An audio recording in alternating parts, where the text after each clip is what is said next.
Welcome, everyone, to another edition of News and Views. My name is Elmira. I am your host for this Hidden History. We are continuing our Starving for Peace series. This is part two of three.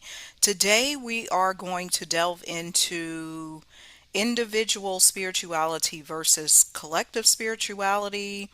Kind of want to give you a recap of what we covered last time. So let me actually pop that on the screen for those of you who may not have seen part one. Make sure you go check it out. This is where we were last time. Quick overview. We were going into why do we need peace, and as always, we give our copyright disclaimer. None of the items used in here, it may be video or print form, is for the purpose of infringing on another creator's copyright. We are merely using this for commenting, education, teaching, scholarship, research, and criticism. The Buddhist monks recently did a 100-day walk for peace across the southeastern United States, and that was the premise of this conversation. Peace in the midst of war, with all so many conflicts going on in the United States and all across the world. We get to see, why do we need peace? Fake peace in the Bible Belt. We took a deeper look into why there were some angry Christians protesting the monks on their peace walk. And if you notice, the Bible Belt highlighted here in red was the same area that the Buddhist monks walked, because they started here in Texas and made their way all the way to Washington, D.C. Liberty and the American dream. We all have been taught the American dream. You should want this. Liberty, pursuit of happiness. What is that all about? Is peace still a part of the American dream in today's age? Modern life has many bugs. Think of a car. This was a quote from Juniper McKelvey with Pause for Peace, because we want peace because it's a cleanser. It can clean our life. It can give us a new perspective. Monastic life, we took a look at this versus householder life. This was based on a conversation I had with Juniper, who calls herself a freelance nun. And I also took some information from Scott Tusa, who practices Buddhism. Look into that. And this is where we get into part two. Starving for peace. Where is peace? So we talked about what is peace. Now we got to identify, where is it? Where are we locating peace in this modern age, so to speak? Individual spirituality versus collective spirituality. I was going to delve into this, but I said I'll just give it an overview. When it comes to individualism in American life, a lot of that is built off of Western philosophy, with roots in Grecian life, versus Eastern philosophy, which has roots in Taoism, China, India, most of the Eastern countries you would know about. And that's based off collective spirituality for the most part. It may seem like these two things intertwine when it comes to various religions, but not so much in how we are looking at it today. Because what's been going on since the 1980s is a shift. People don't want to be in a group. You are finding there are less people professing to be Christians. I'm one of them. I know people who are in my age range. I'm in my 40s, who say I'm not a Christian. They'll believe the Christian ideals, but they don't go to church, and we're going to go into some of those reasons why this is occurring. But people don't want to be in a group when it comes to their spirituality, when it comes to them forming peace when it comes to them communing with other people. And I don't think there was some of this has not been intentional. However, a lot of it is because of what's happening in the church. People are paying attention to the illusions. They're paying attention to, wait a minute, I can get to God on my own. Maybe I don't need Jesus. Maybe I don't need Allah. Maybe I don't need this other figure. So, this is what today's session is about. Today's news is individual spirituality versus collective spirituality. How did we get here? What are some reasons behind this? Again, there's been a lot of changes since 1980. And 1980 was how many years ago, y'all? 46 years? Yeah, 46 years ago. Almost 50 years. And of course, through generations, things change. I can look at my mom's generation and everybody who grew up with her, whether that be cousins, aunts, uncles, her brothers, aunts on aunts and uncles on my dad's side of the family, their views on spirituality is different than me and my siblings and cousins. And it's not starkly different because I have most of my siblings still attend church on a regular basis. They're still connected with what we're calling collective spirituality, whereas I'm not. I went the route of a more individual spirituality. Let's let's check out this particular article I located from Christianity Today, titled America is Spiritual but Not Religious. Here we go.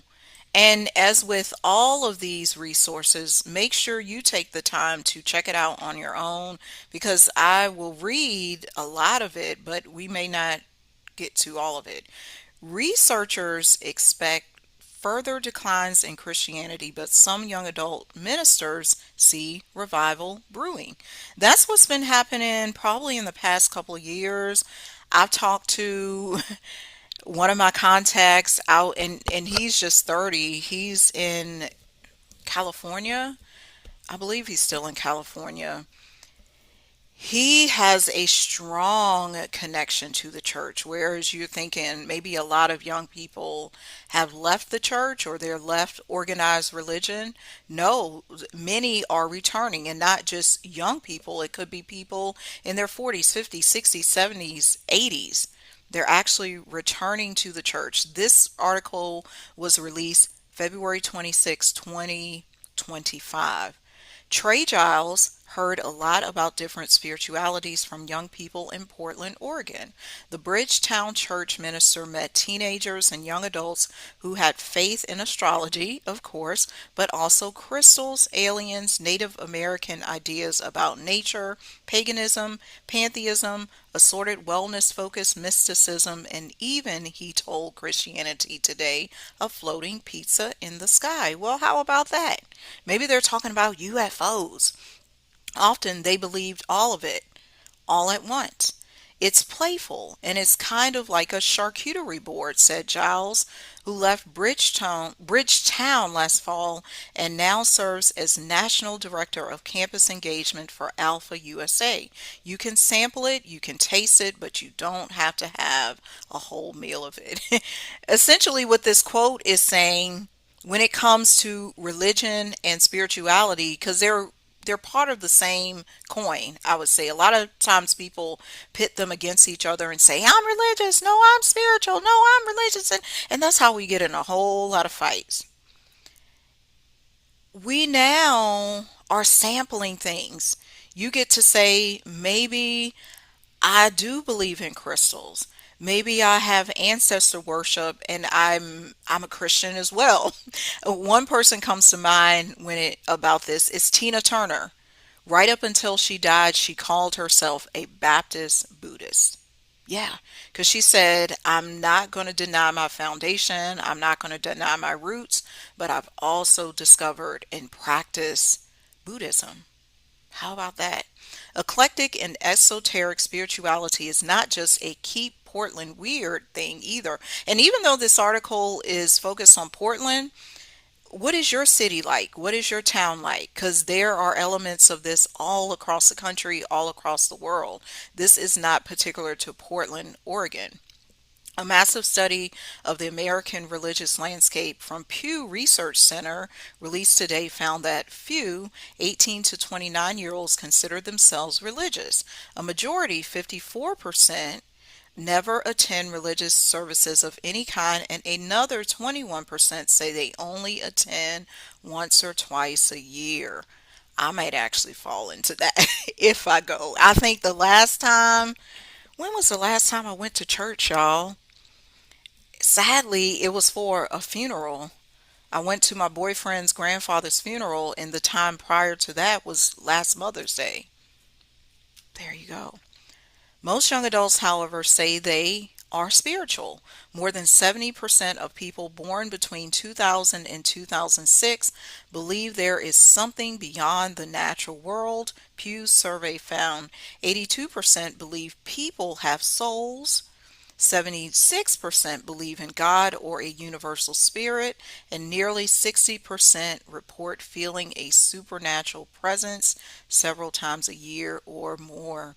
I think one of the things that's going on, because they're specifically speaking of people born 2000 to 2006, but we're not going to limit our conversation to that, is with the internet, with more research, more people are reading than ever. Think about it. Back in the 1700s, 1800s, people were not reading.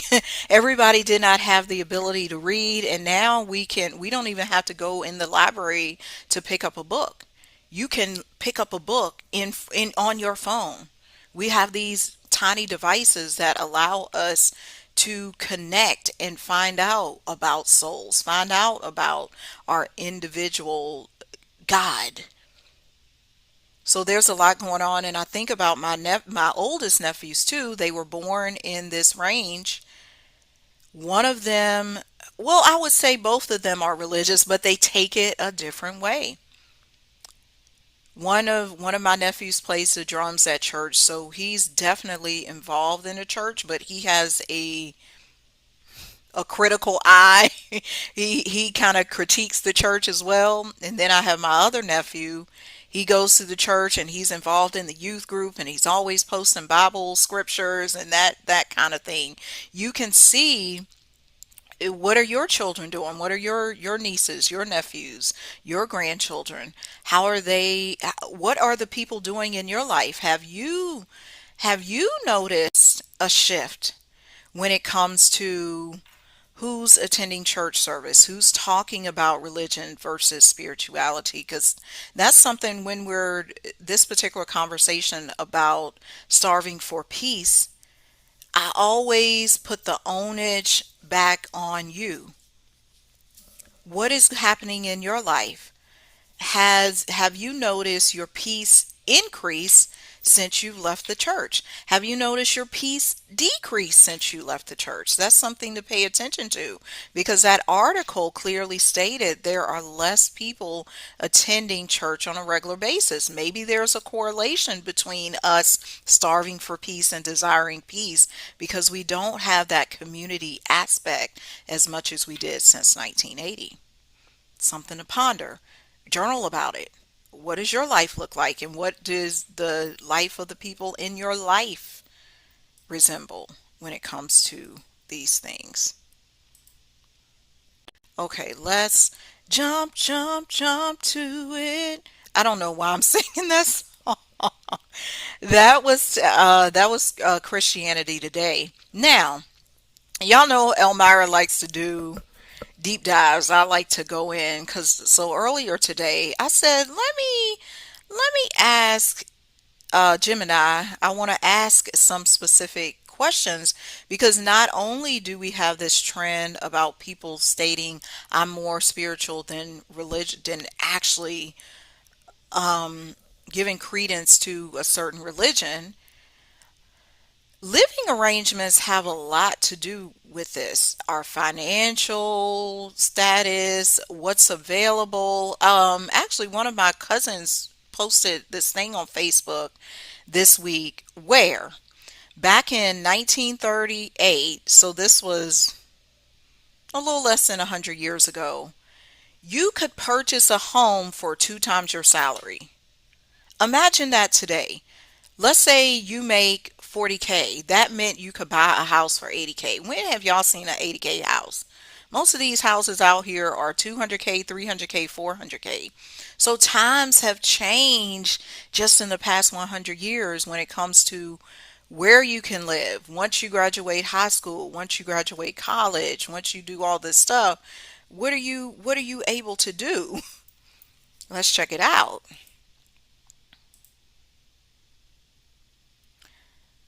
Okay, it's loading. All right, so you see, oh, let me scroll back up because this was the end of the research. We're gonna look at this together. In 2025, what percentage of age 30 and under live with their parents? This says approximately 32.5% of young adults age 18 to 34 live with their parents. I can say, just to give y'all a little snapshot of my history when it comes to me being age 18 and 34. When I was 18, I went away to college to Virginia Tech, stayed on campus, moved back home once I graduated. By then, I was what, 23? I stayed with my mom until 3 years after that. While I was working a job, I purchased me a car. I did all of that. And then once I started dating my first boyfriend, we decided to move in together. Me and him lived together for several years. Then I got an apartment by myself. Then I learned I couldn't do the apartment by myself at that time. It was just too challenging. Ended up moving back in with my mom for about a year and a half. And then I made a decision to move solo to Nashville, Tennessee. So and then I lived in Nashville for what, 13, 12 or 13 years by myself. So now you can see, because I moved when I was 33. There were periods in my young adulthood where I moved back home because I had to for financial reasons. And you can see here they break down the ages: 18 to 24, 18 to 29, age 30. Recent analysis indicates that roughly 16% of 30-year-olds live with a parent. Though when including roommates, that figure rises to 32%. Yeah. So, mhm. Two of my sisters had that type of situation because they bought a house together. So before my one sister got married, they were living together. Here are some things that make this so in the current day and time: finances, gender. Young men are more likely than young women to live at home. Hmm. That's something I didn't know until I looked at this. I was like, is that true? I thought it was the other way around. Then there are some locations. New Jersey has a pretty high population of this, 44%, and then California as well at 39%, which I can figure the finances and cost of living plays a huge factor in this. These are some of the resources, the 15 resources where they pulled this data from. Then my next question was, because I wanted to know, I said, well, what were these numbers like in 1980? Because we know about 32% in 2025. Well, in 1980, the percentage of young adults living with their parents was significantly lower across all age groups compared to 2025. So 18 to 34, the full age range, 26.2. So it went, what's that difference, Shaw? What, 6%? Yeah, that's substantial to me. And then you can see the breakdown by age. Some of the keys, 1980 versus 2025, is independent living. In 1980, 84% of young adults, baby boomers at the time, lived in independent households, whereas only 59% of today's adults do so. Wow, that's 25% different. Marriage rates. Marriage was a primary driver for moving out. People just aren't getting married as much as they did back then. Home ownership in 1980. This goes back to what I was saying in 1938 because that trend kind of continued. It was more, you were more likely to be able to afford a home in 1980 than in 2025 and beyond. Young adult home ownership peaked at 54% while it has fallen to, look at that, y'all, 35%. 35%? Wow. Educational impact, even for the college educated, the rate of living at home was doubled. 6% in 1980, 12% today. Let's see. Those are our resources. Okay, now I was curious because I said, well, because sometimes we look at Eastern philosophy versus Western philosophy. I said, let's look at a country. Let's look at China. How does this differ in China? In China, the trend for young adults living with parents differs significantly from the US due to unique cultural norms, higher home ownership rates among youth, and a massive internal migration from rural to urban areas. Seems like to me China is having, somebody who does anthropology and history could tell me better. China is experiencing maybe what people here in the United States did in the 50s and 60s, where people maybe moved from a place like Mississippi to Detroit to work for GM, an urban area. Contrary to Western assumptions, a startling 70%, because shoot, I made the same assumption. 70% of Chinese adults age 18 to 36 live independently, and many actually own their own homes. This is driven by a cultural expectation that a man must own a home before marriage, often funded by six pockets. Check that out. I don't know where they do that at. Well, they do it in China because I don't know many people, and y'all can tell me if this was the case in your family, where your parents and your grandparents, I know this is true for some family, just was not true for Elmira's. They help you purchase your home. That makes it so much more feasible. Check out the comparisons here. This was China in 1980, living at home. Now this is 2025. Now this is home ownership. Virtually 0% private ownership. Oh, they had state assigned housing in 1980. So that's definitely something different from the United States. And now in 2025, 70% of young adults own a home with the help of their parents and grandparents. Why they move out, the one child rule, migration, and Social Security. Okay, what was our next question? What percentage of age 30 and under identify as Christian in the United States? This goes back to the article we just read. Approximately 51 to 54% of young adults in the United States identify as Christian. The demographic is the least likely to identify with the religion, as the share of religiously affiliated young adults has risen to roughly 35% to 38%. Mm. Now this is by age group. You can see the differences across generations here. Generation Z, millennials, Generation X, baby boomers, it seems to decrease as people get younger. Age 65 plus, 78%. 50 to 64, 73%. This is my category, 59%. And then here, 51 to 54. Okay, this is why the trends.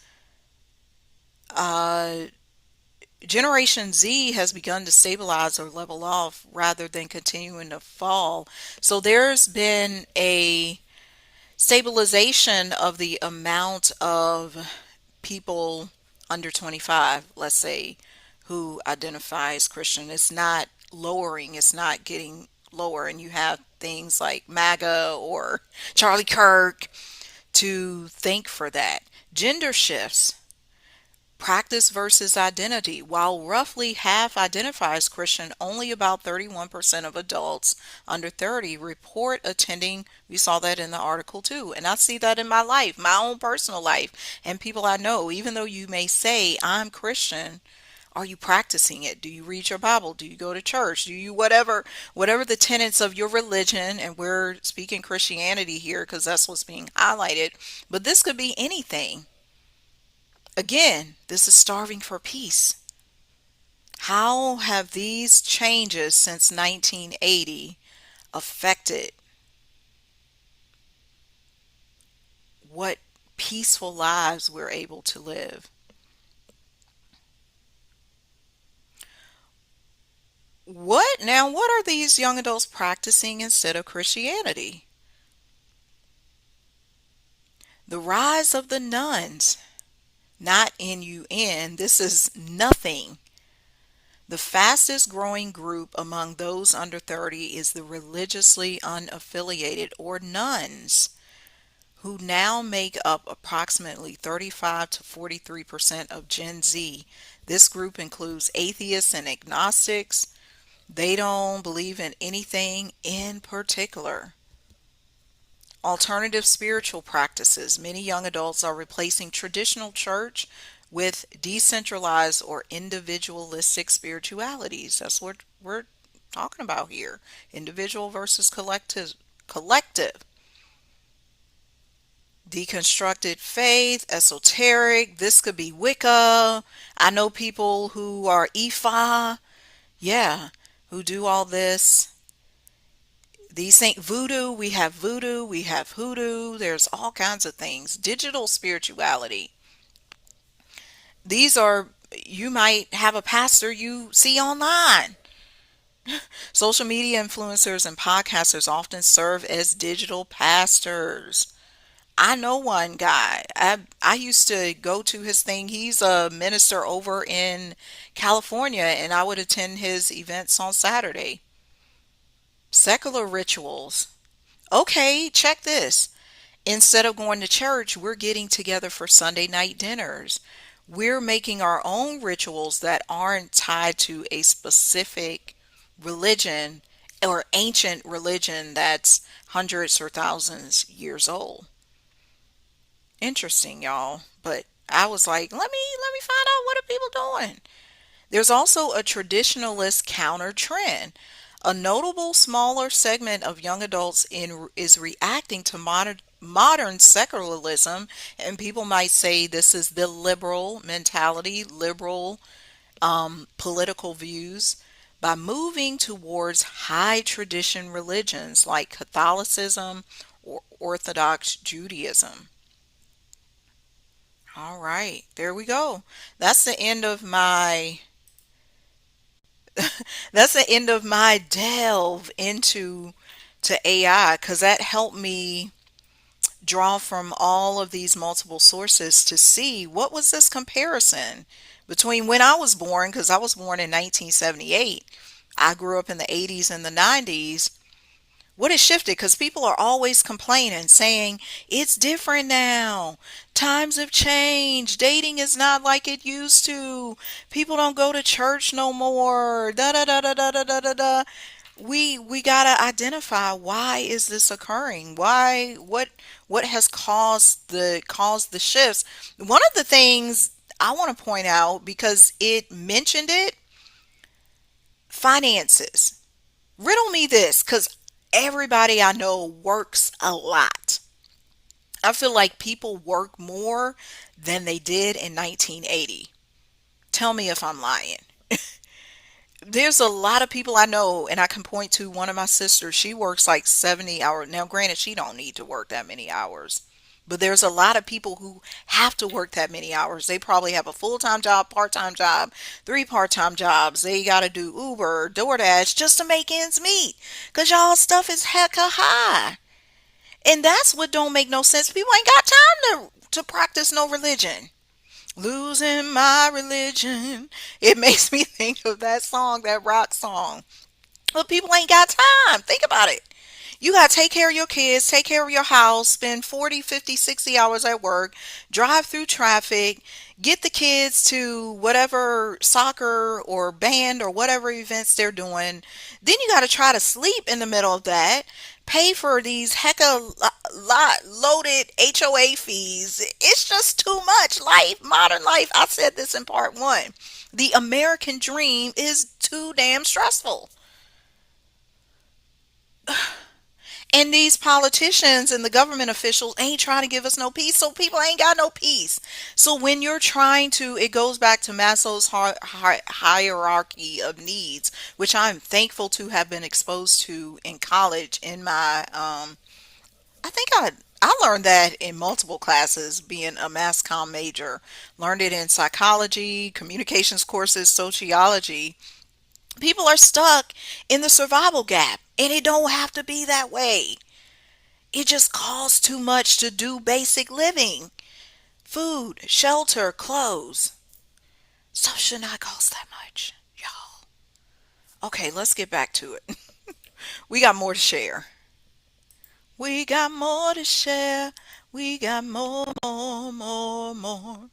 Oh, all right. Those are the trends. Okay. I alluded to it earlier, but there's some current trends when it comes to dating, religion, and peace. People people gonna tell you up front that they either go to church regularly, they don't believe in God, I'm more spiritual than religious, they gonna do it. And then one of the shows I watch, all is Pop the Balloon. Have you seen it?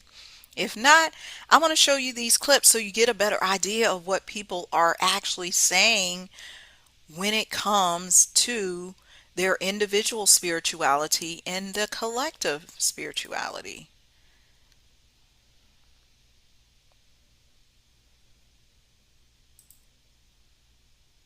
Be. And then my relationship with God, I feel like it's more on a personal level. Like, I feel like the interpretation of the Bible is very variable. So I like to interpret it on my own and have my own, like, personal relationship with God. Okay. Hey, you got a pop now. You heard from them. Yeah. Lots of Be.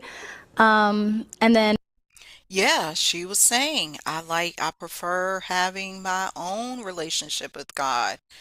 Uh, and y'all see these were clips highlighted on my YouTube channel from the Arlette Amuli's Pop the Balloon show. So I'm giving credit to them for these particular clips. Let's see what the next Denomination. one I'm just a is. believer in Christ. okay. Like I just follow the Lord. Like that's what this tattoo is. Well, not even a tattoo. It's glorious ink is what I call it, Okay. and it's Ephesians 2. And when I really committed and gave my life to the Lord, the first verse of Ephesians 2 is, "And you were dead in your trespasses." And that's when I then realized all this time that I've been living and the way I've been living, I've never really was alive. Right. And then just the rest of the verse is just talking about God's richness and mercy and how he has made me alive again in Christ. So that is why that's the really real foundation. So I'm not just one of those who come here and just saying it on the surface. Like my life is anchored in the Lord. So when it comes to not just being a hearer of the word, but a doer and Right. leading by example, and just that's my biggest goal, to be a reflection of Christ, even if it's to encourage any of you, your validation, your love, your acceptance. If you embrace that, that's from God alone. Denomination. I'm just a believer in Christ. Like Okay. I would say he is representative of that group who has returned back to religion because of the security, because of the rituals, the strict nature, because he said it has helped me on my path. I have I've done better. And oh, I just want y'all to see. Let's check out some of these comments because this gives a taste of what people are saying. He too good for all of them. He came to save souls. I am spiritually proud of you. May God bless you. And in your ministry, your best is yet to come. I cannot believe what I'm hearing coming from a strong, godly man. May you find your good thing, your wife in the Lord. It may not be on this show because some of the people on this show say they love the Lord, but not that deep. This made me smile. So, what's his IG? So, somebody's they trying to date him. I got one more clip. Side. Okay. So why'd you end up popping your balloon? Brittany, you're absolutely gorgeous, but it seems like you really want someone who's in church, and that's not me. I'm spiritual, and I do believe in something bigger than myself. But if that's something that's important to you, it wouldn't be a match with us, unfortunately. But you look absolutely amazing. Love the red dress. I love your whole style. It's just a church thing for me. Spiritual, but you'll find side. Okay. So why'd you end up popping your balloon? And this gentleman, he mentioned, I'm spiritual. I'm spiritual but not religious. And she was looking for somebody religious. So when it comes to dating these days, whereas back in 1980, most people would have been equally yoked or on the same page when it comes to religion. There's a lot of people doing such a variety of things these days, and it makes it difficult for dating. And this is something for you to consider when establishing your peace. Do you want someone who believes the same way you do? Dating, friendships, coworkers, all of that. Or are you the flexible person who can put up, who can have peace around a variety of beliefs? Because for some of us, we may be so strict on our beliefs, we can't have no peace. Think about that. What's your level of acceptance?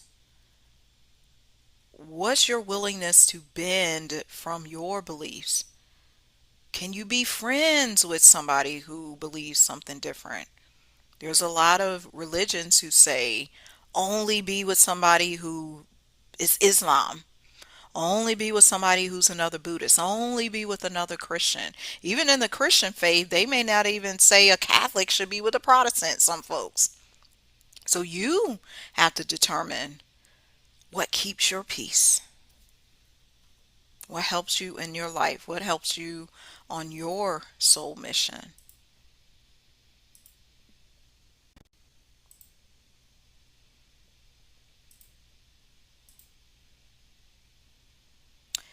This is point two. Point one was all about the trends, how things have changed in the past 45 years. Now this is point two. How many of y'all have heard this phrase? I'm protecting my peace. I don't want nobody bothering me. I can't talk to nobody because I'm protecting my peace. I can honestly say there was a time in my life, and maybe still some this to this day, I say this mentally a lot. I don't want to deal with that person. I don't want to deal with that conflict. I'm protecting my peace. But what does that really mean? This is an act of self care. And y'all know me, I'm the biggest proponent of taking care of yourself, setting boundaries with people so they don't abuse you.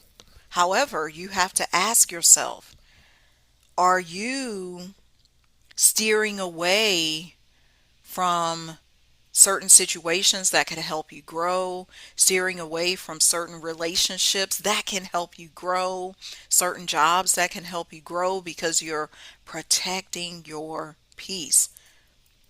Let's take a look at this article. Are you protecting your peace or just avoiding hard situations? This is from Gottman. Gottman, uh, well, I don't know if is it Gottman.com? I'm not sure, but I put it on the slide there. Protecting your peace is more than just a trendy phrase. It's a meaningful approach to self-care. Here's what it really means and how to practice it healthy, grounded ways. You see her doing her yoga. You may have heard this term thrown around on social media, in self-help books, or even in your therapist's office. Protecting your peace is the practice of guarding your mental and emotional well-being by distancing yourself from what disrupts it. In healthy relationships, peace is not the absence of conflict. Ding, ding, ding, ding, ding. So even when we're thinking about peace and where to find our peace, is it more individual? Is it more in a group? It don't mean we not gonna fight. I had a little spat with my sisters the other day. It won't no real. I We just had a difference of opinion. That don't mean it won't peaceful. But this is what peace is. It's a presence of trust, respect, and reliable path back to connection after stress. At its core, protecting your peace is an act of self-care and self-respect. Putting it back on you. But sometimes people use this trendy catchphrase as a way to withdraw from challenges or avoid hard conversations. Like I said, I admit I've done that in the past, which is where it can become unhealthy instead of beneficial. It's important to learn when protecting your peace is healthy and when it's convenient excuse for avoidance. So these are some components of healthy protecting your peace. It's because you're setting boundaries, you're choosing where to place your energy. As I said earlier, you may only have limited time in your evenings and on the weekends, and you're like, I can't hang out with every friend. I can't call so and so and so and so. So I got to make a choice. Creating calming routines. Hey, it's bath time. I don't have time for this. My ritual is I'm in sleep. I'm in bed by a certain time of night. I'm protecting my peace. Staying regulated around others. Now, these are some situations where it could be avoidance. Listen to this because you may find yourself in here. You're avoiding hard conversations instead of engaging in repair or conflict management, backing out of responsibilities, even if you have already committed, saying, oh, yeah, girl, I'm coming to the birthday party. Then at the last minute, you're like, I can't go. And there's no real reason why you don't want to go. You just trying to get out of it because you saying you protecting your peace. Stop lying. Checking out emotionally rather than communicating your needs. This is something I had to learn. I can speak for myself. I used to give my ex the silent treatment because I ain't know how to communicate what I wanted, or just said, "Oh, I'll just." Yeah, stump around the house. That's not healthy. And it sure ain't protecting your peace. Using it as an excuse to avoid being accountable. So, what should we do? You got to communicate your needs. You got to analyze, is this space that I'm giving myself, is it healthy, or am I being an avoidant? Check it for yourself. And these are some questions you might be able to ask yourself. I'm just going to read one. Does this pause reflect my values and goals I may have for this relationship, or is it an action I might regret later? Yeah, take a look at that. If I do this now, might I regret it later? Might I say a week down the line, months down the line, oh, I shouldn't have did that. You got to have a healthy balance between caring for yourself and caring for your relationships. I tell my clients this all the time when I was doing massage therapy, and now that I help people with like heartbreak or other situations, you got to know when to take some time for yourself and have time for the relationship. So that may mean talking with your partner, talking with your friends, talking with your parents, whoever it is, and saying, hey, the first Monday of the month, I do this. Let them know up front what you're going to do instead of just blocking people. People do that with a quickness. Going back to the dating, I've seen it on these dating shows, I've seen it in real life. People are so quick to block you just for one thing. Is that really protecting your peace, or you just being super picky? You're like, oh, I don't need them. They don't align with me up front. So I'm just letting them go. You're not Perfection is not peace. Let me say that again. Perfection is not peace. We are all here learning, growing, becoming better humans.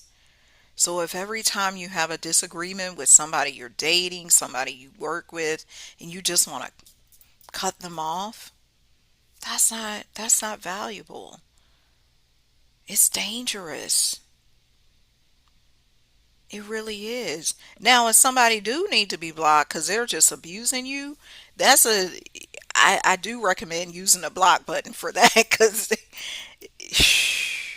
that person is not adding to your peace one bit. Let me close this down. I feel like I got too many windows open, y'all.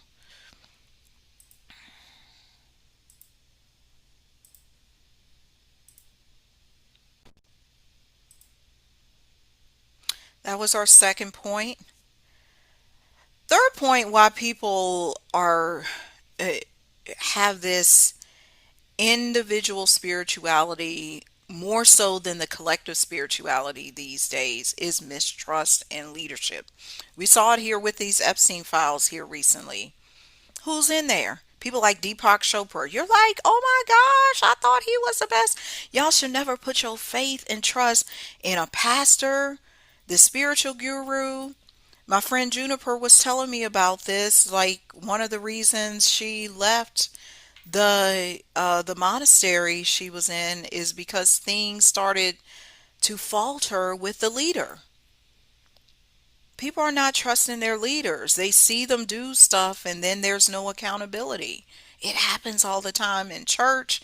It happens all the time with yoga. It could be any type of leadership, and people are getting dismayed. Like, they're like, I rather trust myself than try to be a member of this church, organization, community where the leader is mistreating people. That's the reality, y'all. It's even my experience.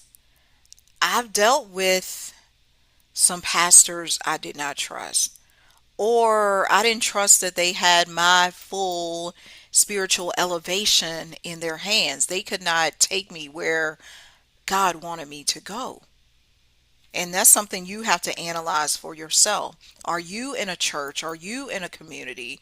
Are you amongst people? Are you, even if you're doing this on your own, are you in communication with people who are truly helping you grow?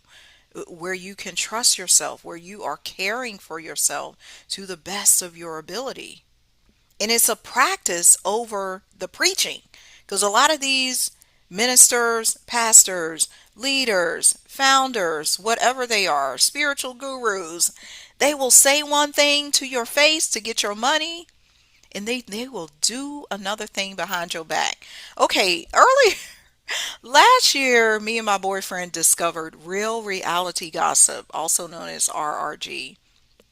This channel has a whole playlists on, and I'm not going to play any of these, but I'm just going to show you what's on the playlist. You can go watch it for yourself because I'll link it down here. But this is all and you might be like, Elmira, this is gossip. No, a lot of this stuff is true. I lived in Nashville. I now live in Atlanta. I I've heard these stories not even from the mega churches. I've heard them from the minor churches. Check it. You got Bishop Eddie Long, Bishop T.D. Jakes. Now, this is Bishop Eddie Long's accuser discusses bombshell tell-all book. And y'all might have seen recently Pastor McNutt, Pastor John Gray, Pastor Jamal Bryant, Pastor Creflo Dollar, Joel Osteen. And again, I'm telling you, form your own opinion. You might be a member of some of these churches or a church organization. Don't take my word for it, or don't take RRG's word for it either. Do your own due diligence. Pastor Mike Todd, Juanita Bynum, Prophetess Juanita Bynum, Kenneth Copeland. Ooh, this one is juicy, y'all. He was, what, an Inside Edition. Got him.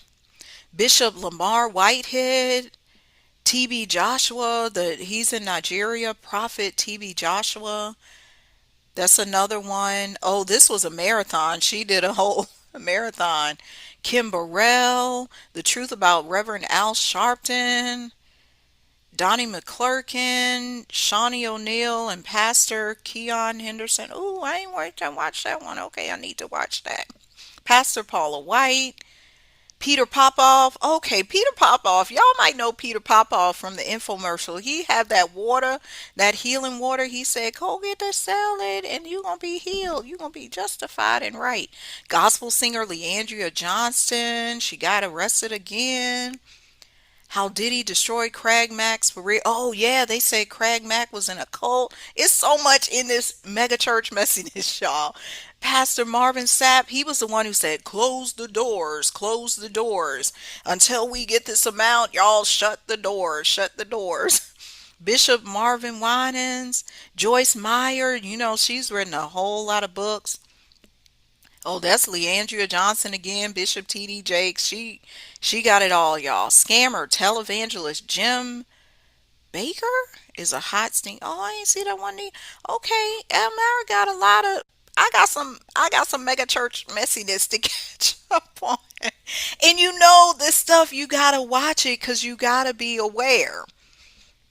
Just be aware. Ask yourself, because you can go to church on Sunday, and this was one of the things my mom said. I remember when she came to visit me in Nashville back in 2013, because I took her to see the OJs, but we also went to my church together. I was going to Oasis Church, which would be considered a mega church, and on our ride to get some lunch after church, she said, I actually like that church better than the home church, because we have like a country church. It's a country Baptist church where everybody knows each other. It's been around for ages, since 1870. She said, I like the mega church because you don't have to deal with all of this individual backbiting. Yeah, you might have to deal with the mega church messiness on a grand scale, but when it comes to you go to the church and you leave, you don't have all of this. So and so said this, and this one said this, the deaconess did this. So choose your poison. When it comes to protecting your peace, choose your poison. You know what you can put up with, and you know what you cannot. That's the thing. Choose for you and your family. That's the best advice I can give.